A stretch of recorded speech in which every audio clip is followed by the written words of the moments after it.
Welcome back to another explainer from Forge College. You guys just wrapped up your rigorous work in final integration, testing, and delivery. And hey, congratulations on getting all that logic perfectly locked down. But today we're shifting gears. We are transitioning from just moving data around to moving actual native value. Welcome to the fundamentals of Ether in smart contracts. So let's just dive right into it. So what actually happens when you just throw money at a smart contract? It's kind of funny to think about, right? Because you might have literally the most perfectly tested programmatic logic in the world, but if someone tries to pay your contract and you don't have the right digital plumbing installed, oh man, the entire system will just panic. It throws its hands up and the transaction completely reverts. It's like, imagine pouring a bucket of water onto a totally sealed glass box. It doesn't go in, it just splashes everywhere. So we need to build some pipes. Today's explainer blueprint is going to systematically map out how to build the tanks, the valves, and the exhaust pipes required to safely handle Ether. We'll be looking at the mechanics of Ether, inspecting the vault, opening the valves, catching loose change, forwarding and safety, and finally, wrapping up the blueprint. Section 1. The mechanics of Ether. Okay, before we even think about writing a single line of code, we really need to zoom out. We need to understand how the EVM, the Ethereum virtual machine, actually tracks this digital fluid. And honestly, the biggest aha moment for beginners here is realizing that Ether isn't actually stored inside your contract's variables. There's no macking or integer that you define in your code to hold it. The EVM tracks it externally. Just imagine a giant water tank bolted to the outside of your smart contract. Your code doesn't hold the water internally. The EVM manages that external tank for you. Section 2. Inspecting the vault. Now, if that tank is on the outside, how do we read the pressure gauge from the inside? Well, here is your primary gauge. You have to use the exact syntax: address, open parentheses, this, close parentheses, dot balance. That command tells you exactly how much fluid, measured in weight, the smallest possible unit, is currently sitting in your contract's external tank. It's an absolute, unforgeable, read-only observation of reality. But wait, what about the water that's actively flowing into the system right now? When a new transaction brings fluid in, reading msg.value tells you the exact volume of whey that's currently rushing through the pipe in that specific transaction. So, to put that into perspective, if address this dot balance is the total level of the tank, msg.value is the flow meter on the incoming pipe. Make sense? Section 3. Opening the valves. All right, we know how to check the water level, but how do we actually let that fluid inside without blowing a gasket?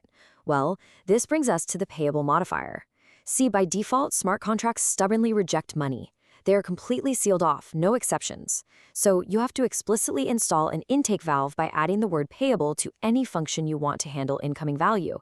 It's basically like hanging a massive bright neon sign on your function that says, yes, we accept cash. And the absolutely crucial point here revolves around the number 0. If a function is not marked payable and the incoming msg.value is strictly greater than 0, the EVM immediately triggers a hard shutdown and reverts the call. Boom, execution halted entirely. It's honestly an incredibly powerful safety mechanism, making sure nobody accidentally sends Ether to a function that simply wasn't built to process it. Section 4. Catching loose change. So what happens if someone just sends Ether directly to your contract without calling a specific function name? Just a plain, simple transfer. Well, our blueprint uses a really simple decision tree to catch this loose change. First, the EVM asks, is the calldata empty? Meaning, did they just send money without asking for anything specific? If yes, it routes to a special val called receive.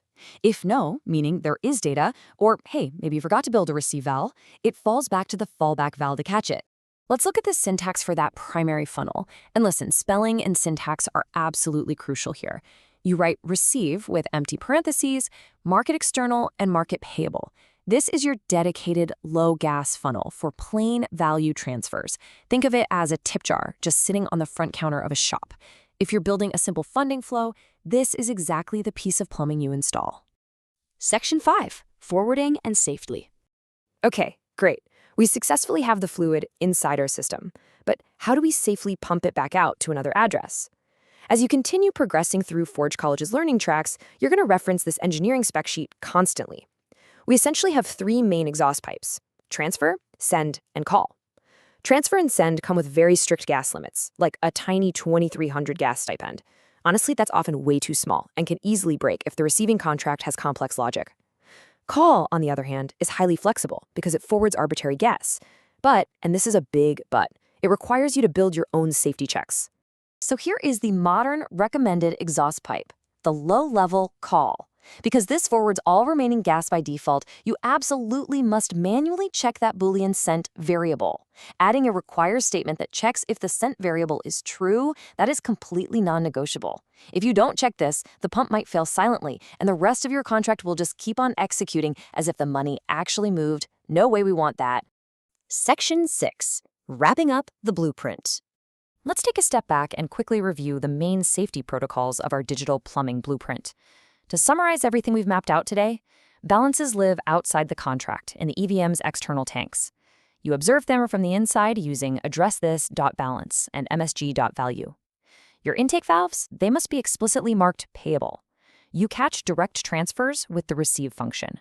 And finally, when you need to forward money back out, you use the low-level call combined with rigorous manual success checks. I'm going to leave you with a final, slightly provocative thought.